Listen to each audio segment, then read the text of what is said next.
Olá pessoal, mais um Saúde é Vida começando para você aqui na programação da TV Câmara Campinas. E hoje nós vamos falar sobre o Março Amarelo, o mês de conscientização da endometriose. Mas antes, eu tenho um recado aí para você. Para participar do Saúde é Vida e sugerir um tema para o programa é bem fácil. É só entrar em contato pelo nosso WhatsApp. O DDD é o 19, o número é o 978293776. Vai aparecer aí na sua tela também um QR Code para você acessar pelo celular. A endometriose é uma doença que afeta muitas mulheres. Atualmente, 176 milhões de mulheres no mundo, sendo 7 milhões só no Brasil, têm um diagnóstico de endometriose. Os dados são da OMS, a Organização Mundial da Saúde. Para falar sobre esse tema, o convidado do programa de hoje é o ginecologista e obstetra Alexandre Silva e Silva, médico que é referência em videolaparoscopia e cirurgia robótica. Doutor Alexandre, muito obrigada pela sua participação aqui no Saúde é Vida. Bom dia, eu que agradeço pelo convite, por poder falar aqui um pouquinho com vocês. Doutor, para a gente começar aqui nossa conversa, nosso bate-papo, vamos explicar para o pessoal que está em casa acompanhando o que é a endometriose. Bem, eu vou tentar dar uma explicação que fique bem clara. O útero, a cavidade uterina por dentro, ela é revestida por um tecido de glândulas. E esse tecido de glândulas se chama endométrio. Todo mês, no começo do ciclo, o ovário da mulher produz estrogênio, e esse estrogênio, ele espessa essa camada, esse tecido de glândulas, ele cresce, estimulado pelo estrogênio, para formar um ninho e receber um ovo fecundado. Se não há fecundação, o ovário passa a produzir progesterona e esse tecido de glândulas desaba, que é a menstruação que a mulher tem todo mês. E isso se repete a cada ciclo. A endometriose é a presença deste tecido de glândulas que reveste a cavidade uterina por dentro, fora da cavidade uterina. Ela pode estar no tecido de revestimento do abdômen, nos ovários, nas tubas uterinas, no intestino, na bexiga, e inclusive também na musculatura do próprio útero, né, um pouco mais interno do que a cavidade, pode estar no diafragma, enfim, ela pode aparecer em vários locais do corpo. E esse tecido que se encontra fora da cavidade uterina, ele também responde igualmente aos estímulos hormonais. Então, quando o ovário produz estrogênio, estimula o endométrio a crescer dentro da cavidade uterina, ele também estimula esses focos de endométrio que estão fora a se proliferarem. E quando não ocorre a fecundação, ele estimula esses focos a descamarem, a sangrarem. E esse sangramento, ele é bastante irritativo, porque o sangue, por exemplo, na cavidade abdominal, ele é um irritativo, causa inflamação. O sangue tem como característica se coagular, e essa coagulação também forma aderências, e isso vai se transformando numa coisa cíclica, em que todos os meses essa paciente tem um pouco de sangramento fora da cavidade uterina, com formação de aderências, inflamação, e levando a dor e todos os sintomas que a doença vem a trazer. Falando exatamente, né, dos sintomas, quais são os principais, né, sintomas dessa doença? O senhor falou um pouquinho aí do sangramento, mas acho que também tem muita dor envolvida, né, doutor? O principal sintoma é a dor. E é a dor relacionada, na grande maioria dos casos, relacionada ao período menstrual. Então, começa um pouco antes ou durante, mas ela é muito mais frequente durante o período menstrual. E é uma dor forte, uma dor incapacitante, na grande maioria dos casos, né? E que muitas vezes ela é subestimada, né? Porque é como se fosse uma coisa cultural que vem lá de trás e como se fosse normal a mulher sentir dor no período menstrual. O normal é que a paciente possa sentir uma cólica, uma coisa leve e que passe com um antiespasmódico comum, com uma medicação simples. Mas uma dor que seja incapacitante, uma dor forte, não é normal e não deve ser considerada como. Então, o principal sintoma é a dor, mas ela também pode estar presente durante a relação sexual.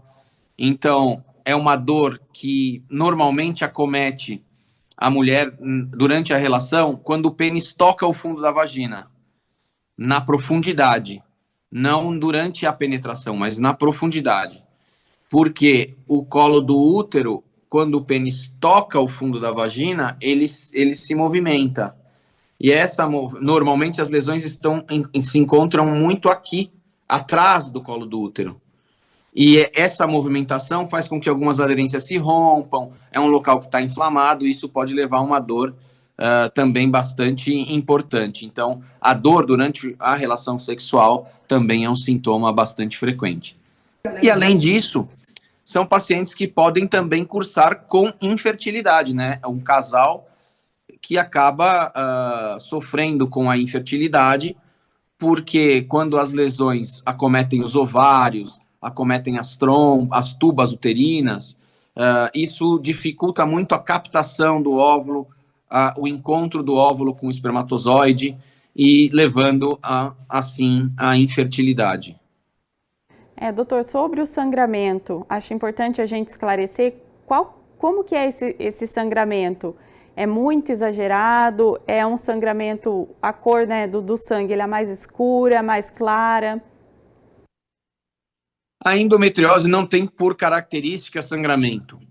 O sangramento é um sangramento menstrual normal que a mulher tem, a não ser que esteja associada, por exemplo, aos miomas uterinos, o que é muito comum, é uma associação comum, miomas uterinos e endometriose. Mas a endometriose por si só não causa um aumento de fluxo. Eventualmente, em alguns casos onde nós temos adenomiose, que é aquela condição onde nós temos os focos na musculatura uterina, nós podemos ter algum sangramento irregular, mas não, o sangramento não é realmente um sintoma clássico da endometriose. Falando um pouquinho em mioma, né, surgiu uma dúvida. Quem tem mioma vai ter endometriose ou vice-versa, ou isso não tem relação alguma? Não, uma coisa não está diretamente relacionada com a outra. O que eu quero dizer é que é muito comum uma paciente que tem mioma ter endometriose e uma paciente que tem endometriose ter mioma. Essa associação entre as duas doenças, ela é comum. Não quer dizer que não existam pacientes somente com endometriose e somente com miomas uterinos, tá? São coisas completamente separadas. O mioma é uma patologia muito mais frequente do que a endometriose. Acomete muito mais mulheres do que a endometriose. Doutor, uma outra dúvida, né? Aquele inchaço abdominal, ele também pode estar relacionado com o quadro de endometriose? Além da dor, né? Ter aquele inchaço que a mulher sempre observa ali no período menstrual. Então, esse inchaço, né, ele se dá porque o que acontece? Você imagina que na menstruação, o útero é uma cavidade de 3 saídas. Ele tem a saída do colo uterino e ele tem a saída das 2 tubas. Que essa saída das 2 tubas leva um pouco de sangue menstrual com tecido endometrial para dentro da cavidade abdominal. Então, esse sangue com tecido endometrial cai no peritônio, que é a membrana que reveste o abdômen por dentro. E esse fato faz com que haja uma pequena inflamação e essa distensão abdominal, principalmente por conta da distensão de alças intestinais. Doutor, vamos falar um pouquinho então da causa da endometriose. Tá. As causas, elas ainda não são totalmente esclarecidas, né? O que parece acontecer é que, como eu acabei de dizer, este fluxo retrógrado que a gente chama, esse fluxo de sangue que cai com células endometriais no peritônio, ele normalmente, essas células endometriais, elas normalmente são destruídas pelo sistema autoimune, pelo sistema imunológico da paciente, né? E algumas pacientes têm uma dificuldade ou alguma alteração nesse sistema imunológico e não conseguem destruir essas células endometriais que caíram no abdômen.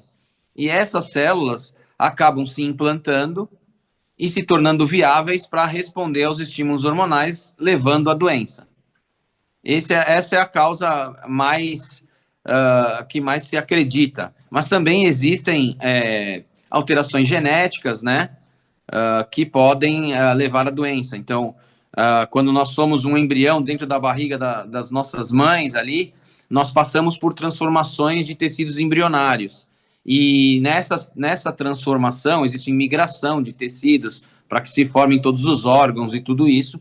E provavelmente, por algum erro ali nesta migração destes tecidos, alguns focos de endometriose, alguns focos de tecido que formariam o endométrio, eles ficam pelo caminho e podem, então, no futuro, quando essa mulher começar a ter a primeira menstruação, começar a ter o primeiro estímulo hormonal, esses focos que ficaram pelo caminho, na bexiga, por exemplo, no intestino, eles podem responder a esses estímulos e começar a causar os sintomas da doença. Existem pacientes assintomáticas, doutor Alexandre? Isso é uma coisa muito interessante a se falar sobre a endometriose. Nós vemos muitas pacientes com muita lesão, com um comprometimento grave de endometriose, sem sintomas. E vemos também pacientes com pequenas lesões, uma coisa muito, muito simples e com muitos sintomas. Então, essa questão da dor, ela é muito relativa. Cada paciente, cada mulher responde de maneira diferente à dor, né? Mas essa dor, ela sempre deve ser levada em consideração por nós médicos e, inclusive, pelas próprias mulheres, para que não banalizem, para que não permitam que isso seja taxado como normal. Não é normal sentir dor durante o período menstrual. Doutor, e existe alguma explicação para que isso aconteça, né? Algumas mulheres tenham muitos sintomas, muita dor e outras quase nada ou nem sentem nada, né? É muito pessoal, né? Nós não somos, apesar de semelhantes, não somos iguais, né? Temos muitas diferenças entre cada um de nós, né? E existem várias questões, como o afeto que a gente tem pela dor, que é uma coisa que acontece, sei lá, quando foi a sua primeira experiência dolorosa, de repente você, como quando criança, por exemplo, passou por uma cirurgia quando você tinha 1 mês, 2 meses de idade, e você sentiu muita dor, mas aquilo você não lembra, não conseguiu expressar, e você ficou traumatizado, vamos dizer, com aquilo. Então você pode ter um afeto maior com a dor, vamos dizer assim. Você pode ter uma sensibilidade exacerbada por conta disso. Enquanto outras pessoas que, de repente, não passaram por nada disso, não sentem tanta dor. Muitas vezes as lesões também, elas são pequenas, mas podem estar relacionadas ou muito próximas de nervos. E isso também pode impactar nessa questão de sentir mais ou menos dor. É tudo referente a uma resposta inflamatória de cada uma das mulheres, então não tem muito um padrão. Doutor, vamos para o assunto agora do diagnóstico, né? Acho importante também a gente reforçar, explicar isso para as mulheres, né, para a população, como que é feito o diagnóstico da endometriose. O diagnóstico, ele começa pela observação dos sintomas. Então, muito comum que a própria mulher perceba que, olha, eu estou sentindo muita dor, isso não é normal, eu não tinha dor na relação e agora eu estou tendo dor na relação. Então, ela passa a perceber esses sintomas e aí busca por um atendimento especializado. A partir daí, nós vamos lançar mão de alguns exames, predominantemente exames de imagem, porque os exames de sangue são muito pouco específicos. Então, o primeiro exame que normalmente é realizado é a ultrassonografia transvaginal. Mas essa ultrassonografia transvaginal, ela deve ser feita por um profissional que está acostumado a procurar pela doença. E ela não é uma ultrassonografia transvaginal comum, aquela que a mulher faz todo ano. Ela é uma ultrassonografia pélvica e transvaginal com preparo intestinal e realizada por um profissional especializado. Esse profissional vai conseguir identificar as lesões de endometriose na ultrassonografia e descrevê-las muito bem. Até a um ponto de superar, em muitos casos, quando os profissionais são muito experientes, o exame de ressonância nuclear magnética de pelve. A ressonância nuclear magnética de pelve com contraste é um exame também bastante elucidativo.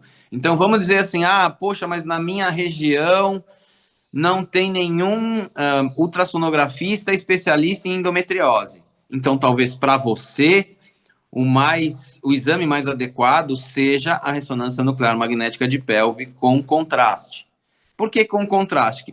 Porque o contraste vai nos permitir aplicar determinadas janelas de filtros de imagem que nos permitem ver a presença de sangue, que nos permitem identificar mais claramente as lesões. Então, por isso que a gente sempre acaba pedindo com contraste. No melhor dos mundos, o ideal é que, se você puder fazer os dois exames, são coisas que se complementam. Às vezes, uma coisa não foi vista tão bem na ultrassonografia e outra não foi vista tão bem na ressonância nuclear magnética, e a presença desses dois exames, com análise de um especialista, podem nos dar informações mais precisas sobre aonde a doença se encontra, qual a extensão dela, se ela comete outros órgãos como bexiga, intestino, a que distância do intestino ela se encontra, em que parte do intestino, quantos % da alça intestinal ela comete, qual a profundidade de invasão,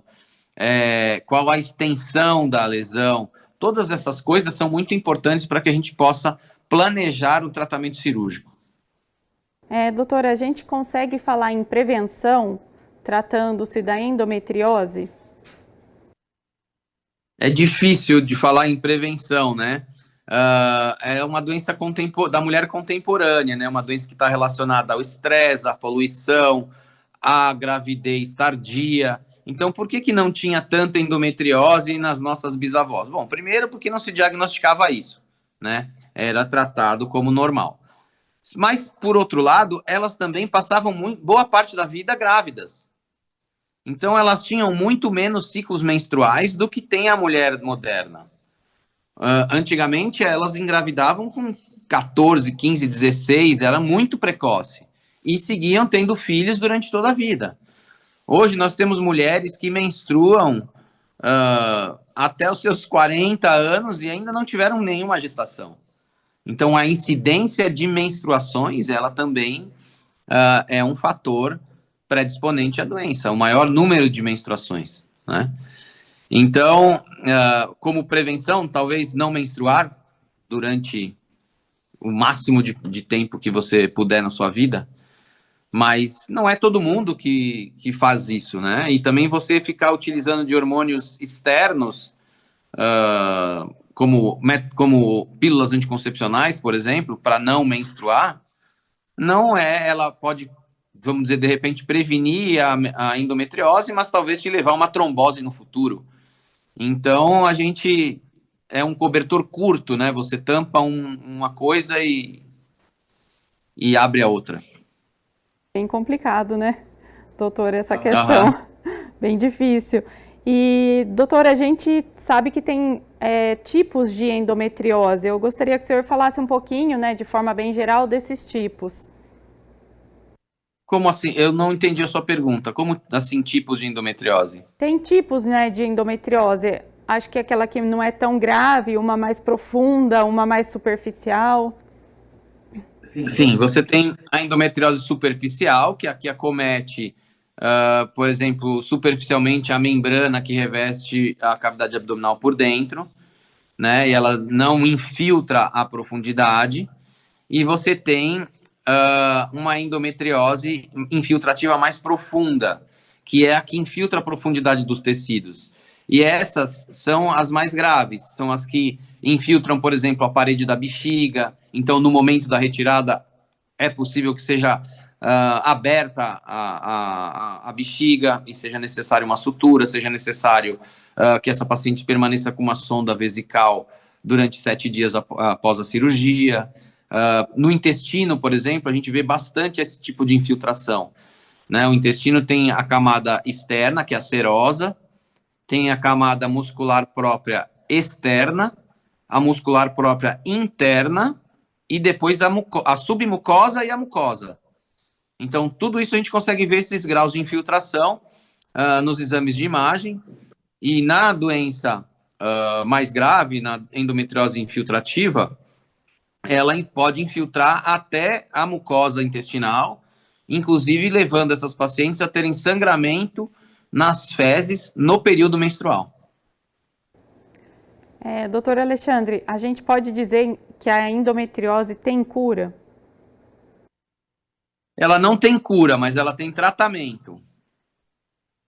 Porque, como as causas não são muito claras, nós acabamos não tendo medicações, por exemplo, que possam, de repente, melhorar esse sistema imunológico das pacientes para que a gente consiga que haja uma destruição desses tecidos, ou que ela não tenha essa alteração.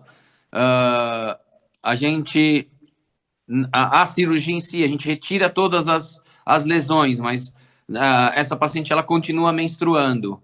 Ela pode desenvolver novamente endometriose no futuro. Então, ela não é uma doença que tem cura, mas ela é uma doença que tem tratamento e controle. Entrando nesse assunto do tratamento, eu gostaria que o senhor explicasse, então, quais são as principais formas, né, de tratamento para endometriose e se tem algum tratamento já mais avançado para esse tipo de quadro. O tratamento da endometriose ele pode ser clínico e cirúrgico.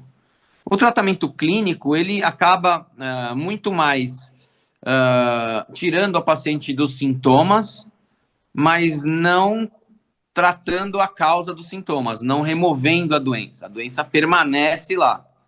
Mas vamos dizer que se a gente usa um dispositivo intrauterino medicado com progesterona e essa paciente que tinha dor, ela passa a não ter mais sintomas, esse tratamento para ela é um tratamento efetivo e não há nada que a gente possa fazer para melhorar uma paciente assintomática.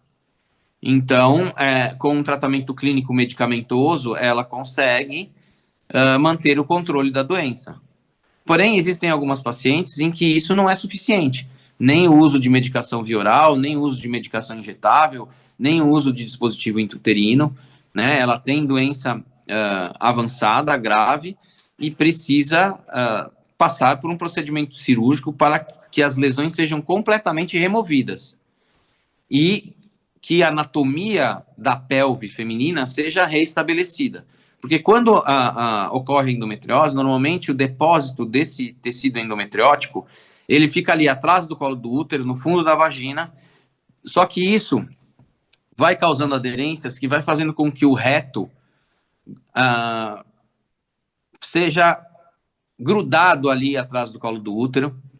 Os ovários, eles vêm para o meio, eles se juntam e aderem atrás do colo do útero e o intestino vem por cima. Então, é o que a gente chama de pelvis congelada.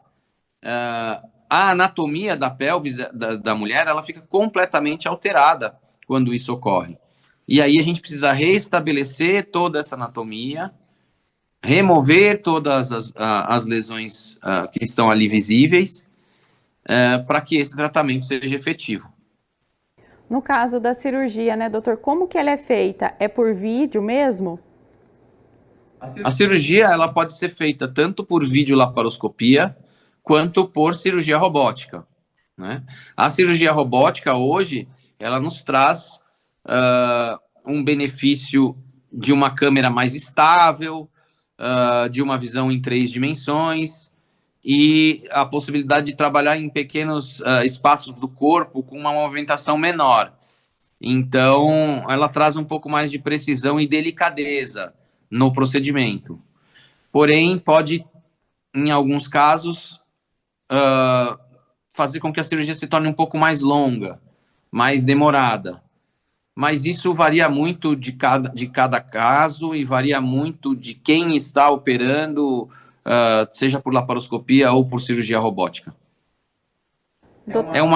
O tratamento cirúrgico, ele é uma coisa artesanal.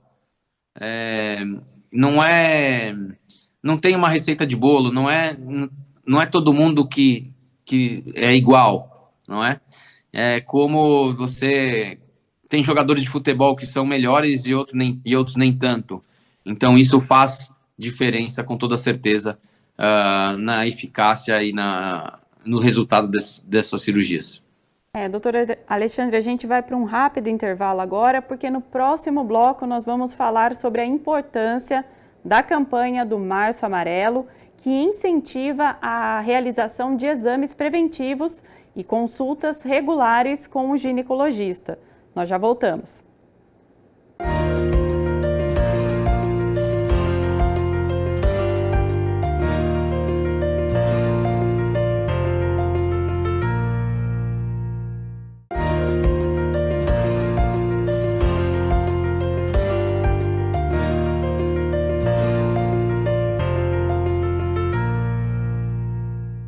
Estamos de volta com o Saúde é Vida e hoje falando sobre o Março Amarelo, que é o mês de conscientização sobre a endometriose, aqui com o ginecologista também e obstetra Alexandre Silva e Silva. Doutor, voltamos aqui, para este segundo bloco.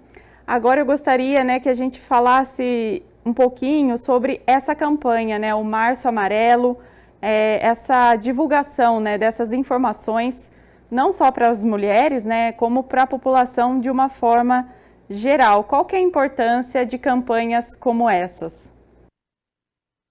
A importância realmente é conscientizar daquilo que a gente já falou um pouco no começo, de que o sentir dor durante o período menstrual não é uma coisa normal e não deve ser banalizada.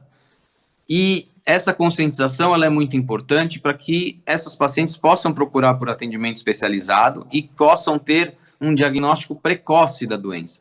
Quando nós temos um diagnóstico precoce da doença, pegamos ela numa fase inicial, esse tratamento ele acaba sendo muito mais simples do que quando a gente pega uma doença já mais avançada. Então, a importância dessa campanha é justamente fazer com que essas pacientes olhem para si, fazer com que elas entendam que esses sintomas que elas estão apresentando não é um sintoma normal e que venham procurar por atendimento especializado, e isso vai fazer com que elas possam ter um diagnóstico precoce, não passem a vida sofrendo com essa doença e que tenham, dessa forma, um tratamento que pode ser mais simples, uma cirurgia menor, um tratamento com um dispositivo intrauterino, um tratamento que não haja necessidade de ser tão agressivo, como, por exemplo, um tratamento onde a gente precise remover alças intestinais, pedaços de bexiga, partes de órgãos, para realizar esse tratamento. Então, é de suma importância essa conscientização para que a gente não deixe passar em branco, não normalize o que não é normal. Doutor, essa endometriose, ela costuma aparecer na mulher em qual idade, geralmente? Olha, a gente tem pacientes bastante jovens com endometriose. Acredita-se que as pacientes que têm a causa embrionária, por exemplo, ali elas manifestam a doença um pouco mais cedo, porque o tecido endometriótico ele já está lá no lugar e ele começa a responder desde a primeira menstruação dela. E então elas vão manifestar os sintomas mais cedo.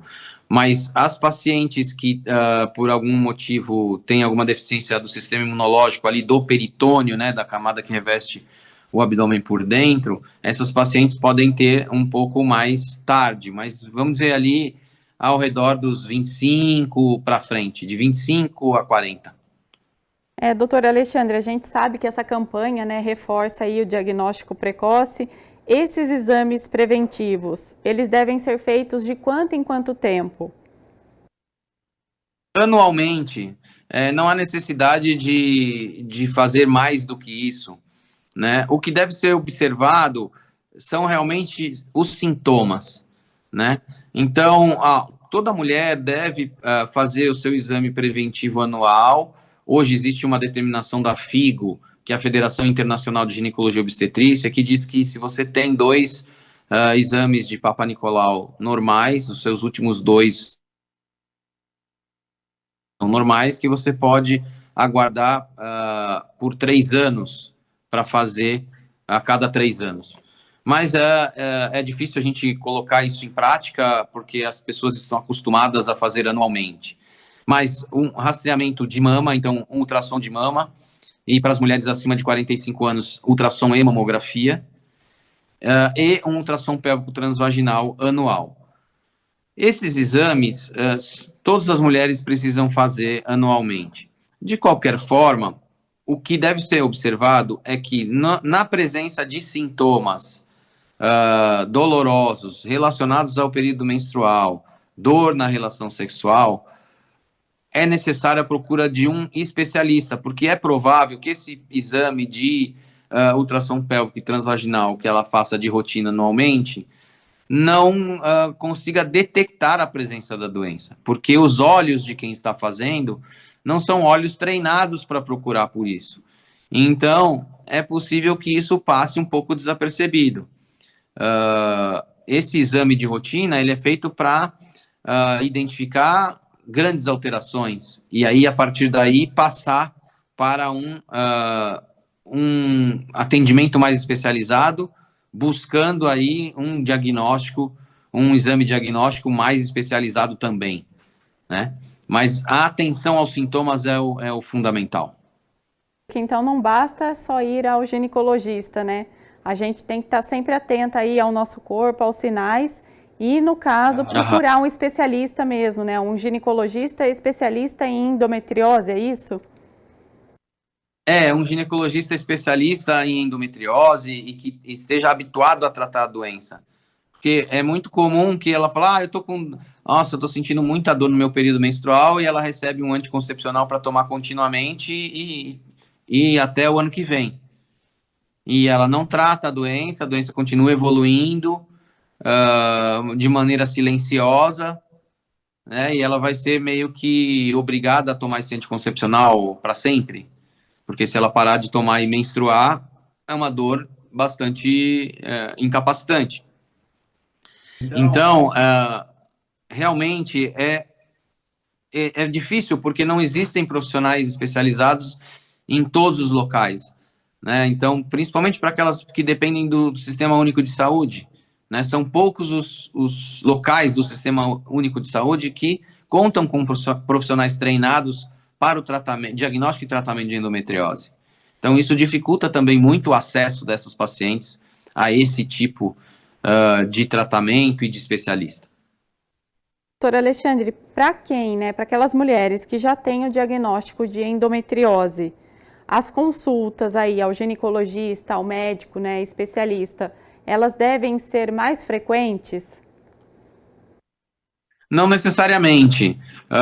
Tudo vai estar relacionado com o momento delas, né? E com se elas têm o diagnóstico, então em planejamento cirúrgico, em planejamento de tratamento, elas vão ter um pouco mais de frequência, porque elas vão fazer exames, vão ter retorno para a discussão desses exames, aí vão ter o agendamento da cirurgia, vão passar pelo procedimento, no pós-operatório vão voltar com 7 dias após a cirurgia, depois vão voltar mais uma vez com 30 dias, e aí é feito um planejamento do segmento dessas pacientes. Para aquelas que querem engravidar, tem um segmento, para aquelas que não querem engravidar, um outro tipo de segmento, enfim. Algumas têm a necessidade de serem encaminhadas para um serviço de reprodução humana, porque já estão em idade mais avançada e talvez não valha a pena ela ficar tentando espontaneamente conseguir uma gestação, então seja necessário que a gente ganhe um pouco de tempo. É muito personalizado. Não existe uma receita de bolo para tratar a endometriose. E doutor, a paciente, ela pode desenvolver a endometriose muito tempo depois do primeiro ciclo menstrual? Ou seja, ela não sentia nada e depois, de repente, começa aí a sentir muita dor, né? Todos aqueles sintomas que a gente já comentou. Sim, pode, porque essas alterações, tanto do sistema imunológico, como relacionadas ao estresse, à poluição, aquilo que a gente come, tudo isso influencia na evolução da doença. E ela é uma doença que ela pode evoluir lentamente, até o momento que passe a causar realmente um sintoma. Você fala muito, né, sobre o sistema imunológico. A gente, enquanto mulher, deveria melhorar esse sistema imune, adotar algumas medidas para que isso não venha acontecer? Qual seria a orientação? É difícil conseguir mexer com essa parte, né? Melhorar o sistema imunológico. Na verdade, alimentação saudáveis, hábitos saudáveis, exercício físico, tudo isso melhora essa parte como um todo. E, portanto, de certa forma, previne a endometriose, né? Previne a evolução da doença. É uma outra dúvida, né, que sempre chega para a gente quando o tema é endometriose. Se essa doença engorda? Não. O tratamento, sim. O tratamento com hormônios, sim, pode levar a um ganho de peso. Mas a doença, não. Doutora, após a cirurgia, a mulher ela vai estar livre dessas lesões? Ou, como o senhor disse, né, é uma doença que ela pode voltar em pouco tempo? Como que é isso?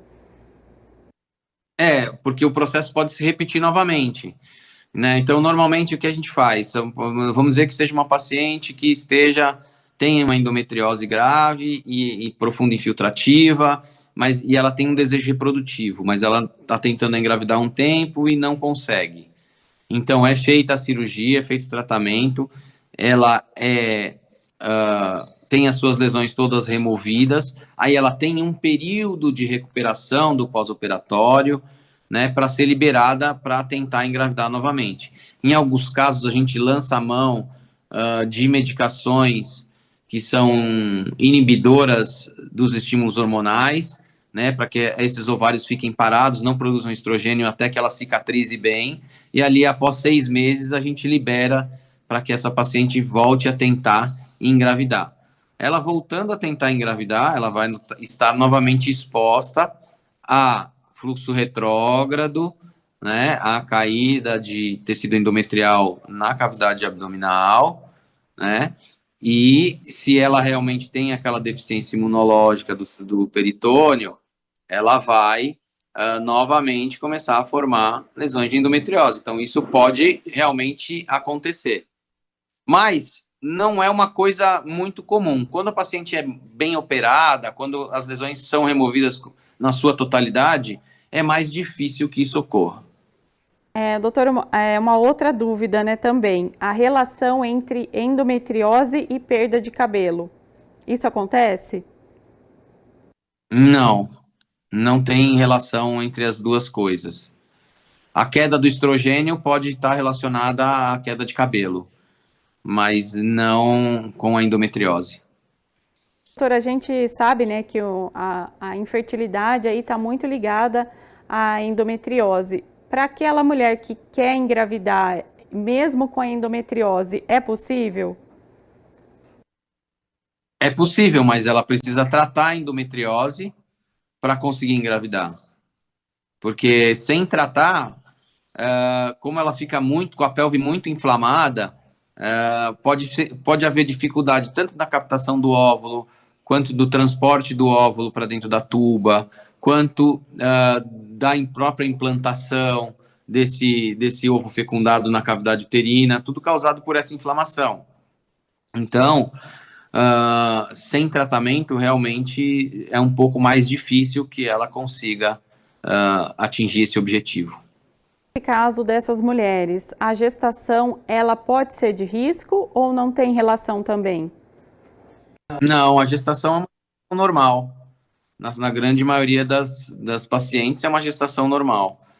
a doença foi removida, ela conseguiu engravidar e as gestações normalmente correm naturalmente. Você comentou um pouquinho, né, que o tratamento às vezes pode ter algum efeito colateral ali para a mulher, né, como no caso de engordar um pouquinho. Existem outros efeitos colaterais? Por exemplo, se a gente usa um inibidor da produção hormonal, que se chama análogo do GnRH, ele é um inibidor que ele inibe o alto, que a gente chama, né? Um inibidor, porque o eixo hormonal da mulher, ele é cérebro, né? Hipotálamo, hipófise e ovário. Então, o hipotálamo manda uma mensagem para a hipófise manda uma mensagem para o ovário para ele produzir estrogênio. Então, quando a gente usa um bloqueio alto, que a gente chama, a gente bloqueia o hipotálamo de mandar mensagem para a hipófise. E isso faz com que não haja nenhuma produção de estrogênio durante esse período. E essas pacientes, elas entram numa menopausa química, que a gente chama. É uma menopausa que ela ocorre enquanto a medicação estiver fazendo efeito. Então, por isso, a gente também procura não utilizar essas medicações por mais de 6 meses.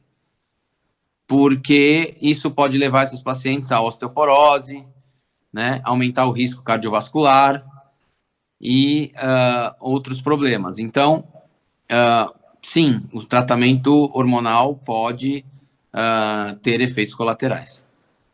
Até o senhor comentou, né, sobre a pílula. Ela tem muitos efeitos colaterais, né, nesse sentido. Se a mulher emendar uma cartela na outra para não menstruar, né, isso pode também gerar problemas. Sim, com toda certeza. Você está ingerindo um hormônio sintético, que não é um hormônio igual ao que você produz. E isso traz consequências, com toda certeza. Doutora, eu gostaria que o senhor explicasse um pouquinho também, porque nem todas as mulheres sabem, aqueles dispositivos uterinos, né? Quais são esses dispositivos e para quais casos eles são mais indicados relacionados aí à endometriose? O dispositivo mais utilizado é o dispositivo medicado com levonorgestrel, né? Ele é um dispositivo intrauterino que pode ser colocado tanto no consultório médico quanto sob anestesia. Na minha opinião, o ideal é colocar sob anestesia, porque pode ser doloroso colocar sem, mas há quem o faça. E eles normalmente são indicados para pacientes que têm sintomas não tão graves e que não desejam gestação no momento, apenas para controle da doença. O levonorgestrel ele é liberado ali localmente no endométrio, né, causando uma atrofia do endométrio e, portanto, causando também, a sua presença causando também a inatividade das lesões que estão fora, porque isso cai um pouco na corrente sanguínea e acaba tendo essa função, né? Muitas vezes a gente usa também no controle pós-operatório.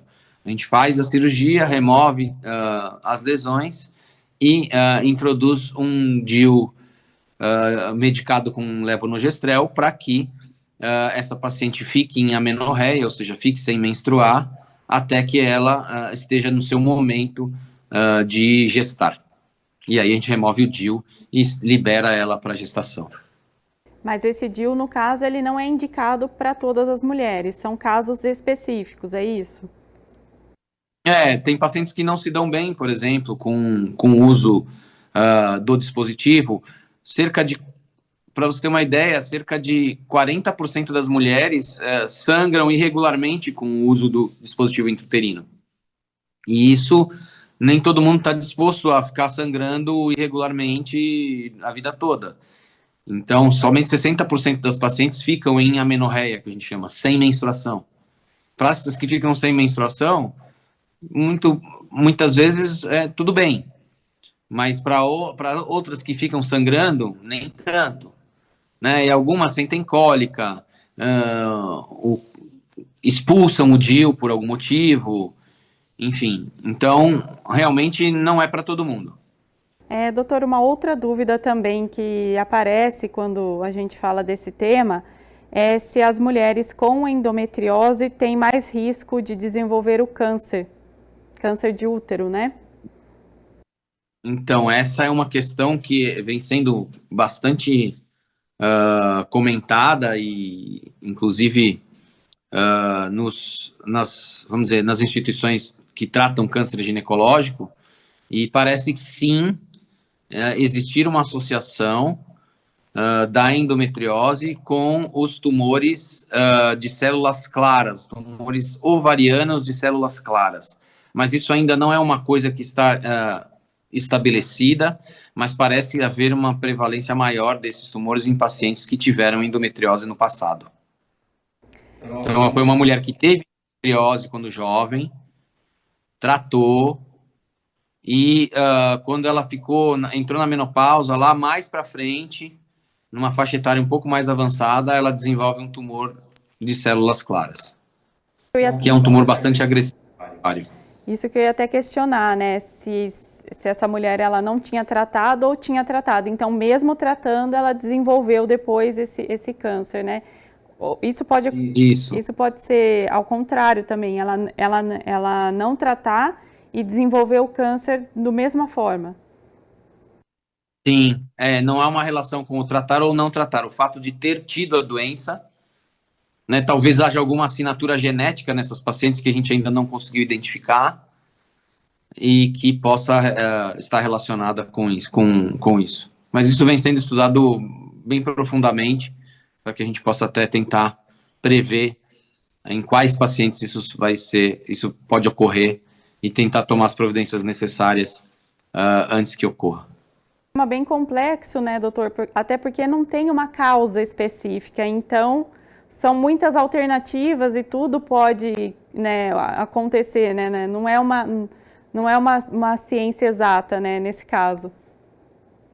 Não, medicina não é uma ciência exata. Isso é uma das coisas que mais nos complica a vida no dia a dia aí de tratamento das mais variadas patologias, porque não existe o 2+2, não é sempre igual, os organismos respondem de maneira diferente ao mesmo tratamento, então é uma coisa que tem que ser muito personalizada, muito pensada, muito estudada, para que a gente possa ser o mais assertivo possível.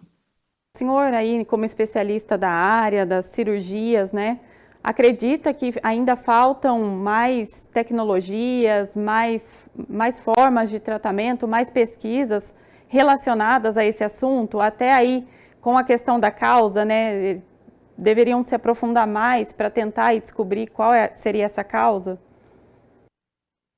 O mundo pesquisa exaustivamente endometriose e a tecnologia evolui de maneira muito rápida hoje em dia para o tratamento dessas doenças, né? Novos robôs vêm sendo desenvolvidos, novas tecnologias tentando transformar essas cirurgias em cirurgias mais seguras, vêm sendo também desenvolvidas em todo o mundo. Então, assim, eu acredito que até com a chegada da inteligência artificial, isso possa nos ajudar de alguma maneira a ser um pouco mais rápidos nessa questão da ciência, né, dos trabalhos científicos e tal, mas o mundo estuda isso com bastante afinco para tentar solucionar esse problema dessa porção de mulheres que o tem. Doutor, a dieta, né, falando um pouquinho agora de alimentação, hábitos de vida, a dieta ela pode influenciar nos sintomas e também no tratamento da doença? Sim, sim, com toda certeza. Né? Uma dieta mais inflamatória, ela pode, com toda certeza, influenciar na evolução da doença. Se você imagina que uma dieta muito rica em carne vermelha, por exemplo, né, a gente não tem controle sobre o que aquele boi recebeu de hormônio para ficar daquele tamanho mais rápido, atingir o peso e ser abatido e virar um bife que você vai comer. A gente não sabe. E esses hormônios, mas com certeza eles foram usados, alguma coisa foi usada ali. Não vejo muito boi orgânico por aí, não. Então, imagine que você está ingerindo uma carne que tem hormônio. E esses hormônios são estimuladores da doença. Então, se você tem uma dieta muito rica em carne vermelha, em carne de frango, como que o frango fica daquele tamanho, o frango do supermercado, o frango fica gigantesco. Você vê um franguinho de quintal, aqueles que orgânico, aquele que o pessoal cria sem nada de hormônio, é completamente diferente. Então, você está comendo aquilo ali, você está ingerindo hormônio com fatores de crescimento e que vão acabar por estimular a endometriose, tanto a endometriose quanto os miomas uterinos. Aí uma dieta mais rica em verduras, frutas, carne de peixe, pode ser mais assertiva. É claro que é muito difícil você manter uma dieta como essa a vida toda, né? Nós somos carnívoros por natureza, mas eu acho que está muito mais relacionado à maneira como nós criamos o gado para o consumo do que com a carne especificamente. E doutor, no caso, né, dessas dietas, elas também aliás, são as causas de muitos tipos de câncer, né? Não só da endometriose. Como a gente falou, as avós não tinham tanto, né? Também não tinham diagnóstico, mas também não tinham tantos casos, porque também a alimentação era mais saudável, né? A gente não sabe a gente não sabe o que vem nos nossos alimentos. A gente não tem controle sobre isso. Tem muita química, tudo muito industrializado, a gente não sabe exatamente o que está comendo. Então, essa atenção à alimentação, ela com toda certeza faz diferença, sim, nessas questões tanto de doenças benignas e malignas. Doutor, a gente falou um pouquinho do mioma, e para aquelas mulheres que têm cistos ovarianos, também há um risco maior dessas mulheres apresentarem aí depois a endometriose? Não, o cisto ovariano de endometriose, ele é um cisto característico, né? Ele tem características, ele tem lesões, ele tem presença de glândulas de endometriose, desculpa, de endométrio no seu interior e um conteúdo de sangue, um sangue já mais digerido, um sangue um pouco mais velho, vamos dizer assim, que tem um aspecto de chocolate quando a gente aborda esse cisto e rompe, sai um líquido como se fosse chocolate derretido, que é essa característica do cisto de endometriose. Então, um cisto ovariano simples, normalmente os cistos ovarianos, eles ocorrem por uma simples ovulação. Não tem, para que haja ovulação, o ovário ele matura alguns folículos ovarianos, né? E eles formam cistos que podem atingir até 2,5 centímetros de diâmetro, depois eles rompem. No local onde eles rompem, há um pequeno sangramento e forma-se, esse cisto ele cicatriza, e esse pequeno sangramento pode ficar ainda ocorrendo um pouquinho dentro desse cisto. Mas é um sangramento, é um cisto folicular normal, é um cisto de corpo lúteo que a gente chama. Então, isso não tem nenhuma relação com a endometriose e com a formação do endometrioma de ovário. O endometrioma de ovário é quando você tem a lesão de endometriose dentro do ovário e ela começa a produzir sangramento e aí causar esse cisto com conteúdo achocolatado dentro. Doutor Alexandre, eu gostaria de agradecer aqui a sua participação, né, no nosso segundo bloco do Saúde é Vida. Muito obrigada pela sua disposição e as informações aqui repassadas. Eu que agradeço a vocês pelo convite. Eu espero que tenha sido esclarecedor para os seus ouvintes e espectadores e que isso possa conscientizar mais mulheres da importância dessa atenção aos sintomas que elas apresentam. Muito obrigada, doutor. O Saúde é Vida. Eu que agradeço. O Saúde é Vida fica por aqui. Obrigada também ao pessoal de casa pela companhia. Lembrando que você pode conferir todos os conteúdos no YouTube da TV Câmara Campinas. E não se esqueça de nos acompanhar nas redes sociais. A gente se vê no próximo programa.